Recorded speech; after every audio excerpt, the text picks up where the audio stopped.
Dans les hydrocarbures, ce qu'on voit, c'est qu'il y a des compagnies pétrolières et gazières, mais aussi des partis politiques qui ont l'air comme de convoiter finalement ces richesses-là pour pouvoir finalement faire de l'argent le plus rapidement possible.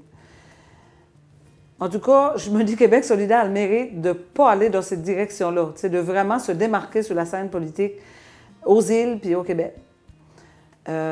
Moi, je vois des compagnies qui sont pressées d'aller le plus vite possible là-dedans, puis je vois aussi des partis politiques que sont le Parti libéral, le Parti québécois, puis la CAQ, qui finalement nous tiennent à peu près tous le même discours. D'abord, on est d'accord avec un moratoire. Un moratoire, ça ne veut pas rien dire, il y en a déjà un. Il y en a un jusqu'au dépôt de l'évaluation environnementale, puis après ça, ils vont décider ce qu'ils font. Ça fait que pour moi, un moratoire, là, pour eux autres, ça ne veut vraiment pas dire grand-chose.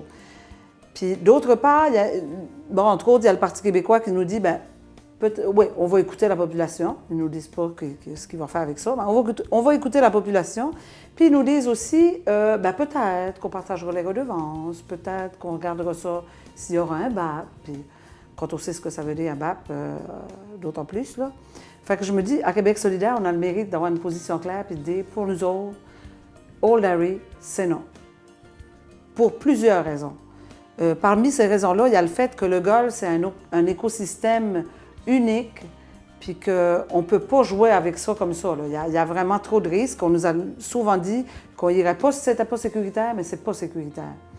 Il y a aussi le fait que si vraiment un jour, là, on se décide qu'on veut aller dans la voie d'un Québec plus vert, puis d'un monde plus vert, il faut que ça commence en quelque part. Puis c'est pas en produisant plus finalement d'énergie fossile, en extrayant des énergies fossiles pour produire des gaz à effet de serre qu'on va y arriver. Moi, j'ai entendu des pêcheurs qui nous ont dit leur inquiétude du fait qu'il y aurait des énergies fossiles, du pétrole ou du gaz, du pétrole surtout, qui serait exploité très proche des îles. Ils le savent, eux autres, puis Émilien Pelletier de l'UQAL l'a confirmé. Ça prend vraiment pas beaucoup de pétrole pour faire en sorte que les crustacés, entre autres, prennent le goût du pétrole, puis pour pas mal longtemps. Fait que moi, j'ai l'impression qu'on a un choix à faire. On veut y vivre de la pêche ou si on veut vivre du pétrole. Puis vivre du pétrole, là, économiquement, j'y crois pas. On le sait, par exemple, la Louisiane, qui est l'État qui produit le plus de pétrole aux États-Unis, c'est aussi l'État le plus pauvre aux États-Unis. On le sait que les retombées économiques ne sont pas au rendez-vous pour les communautés, finalement, qui sont proches des lieux où on exploite ces ressources-là. Une autre chose qui vraiment devrait nous dire, ben non, regarde, là, on ne va pas y aller. C'est parce que nos gouvernements fédéral et provincial ont démantelé tout ce qui nous permettrait aujourd'hui de pouvoir se baser sur des connaissances scientifiques indépendantes. Ils ont démantelé les lois qui garantissent qu'il y a vraiment des examens environnementaux dignes de ce nom. Ils ont affaibli finalement considérablement tous les mécanismes qui faisaient en sorte qu'on pouvait avoir confiance dans l'étude de ces projets-là. Que ces ressources-là aient de la valeur, puis qu'on ne les exploite pas tout de suite, là, ils ne vont pas perdre de la valeur. Au contraire, ils risquent d'en gagner. Ça fait que je ne comprends pas qu'est-ce qui pressera. Il me semble qu'il n'y a vraiment rien qui presse. Moi, je voudrais qu'on ait un vrai moratoire. Comme il y en a un en Colombie-Britannique qui dit un vrai moratoire sur la côte ouest en Colombie-Britannique, ça veut dire on n'y va pas. Puis on laisse ça là pour 15-20 ans. On n'est vraiment pas pressé. Une des choses qui devrait nous inquiéter, nous scandaliser, c'est qu'actuellement, la capacité d'intervention, s'il y avait un déversement, c'est complètement ridicule. C'est même pas suffisant pour faire face s'il y avait un déversement causé par un des pétroliers qui nous passe régulièrement de chaque bord de la tête aux îles de la Madeleine. La moindre des choses, ce serait qu'on ait un centre d'intervention ici aux îles. On est situé en plein centre du Golfe, puis qu'on soit capable de faire face si jamais il y avait un accident pétrolier. C'est la même chose pour la responsabilité des compagnies. Je pense que c'est limité à 30 millions. C'est même pas la valeur d'un accident qu'il y aurait avec un seul pétrolier. Comment est-ce qu'on peut être sérieux et nous dire qu'on est prêt, qu'on pourrait être prêt là, à exploiter Old Harry? Une des choses, il me semble, aussi dans les médias et les politiciens n'ont pas suffisamment parlé, c'est ce que j'appelle maintenant le scandale de Génivard. Génivard, c'est la compagnie qui est chargée de faire l'évaluation environnementale stratégique.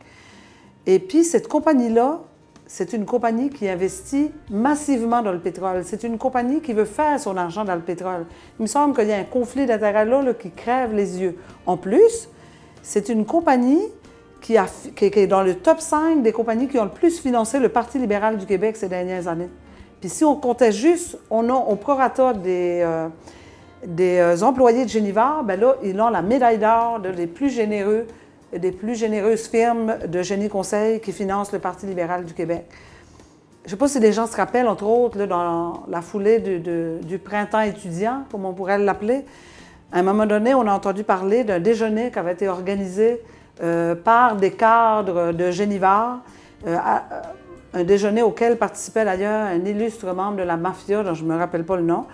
Et puis, on nous avait dit qu'ils avaient ramassé à ce moment-là 61 500 pièces. Ça se passait en 2009, où la ministre de l'Environnement, qui était à ce moment-là Lynn Beauchamp.